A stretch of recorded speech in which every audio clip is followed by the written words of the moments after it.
যাওয়ার সময় আল্লাহ উপটোকন দিবে, উপটোকন।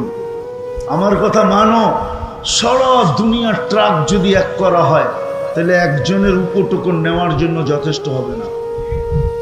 ফেরেশতা জান্নাতে পৌঁছায় দিবে উপটোকন। জান্নাতে সৈকত আছে, সৈকত।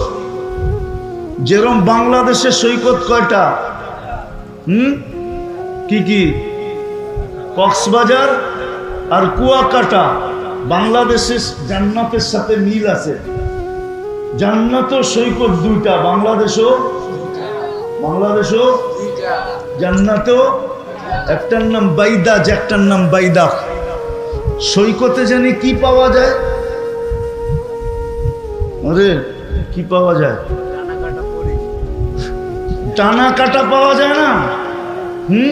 কিন্তু এখানে বেশি তাকাইলে জুতা দেখায়, ঠিক না?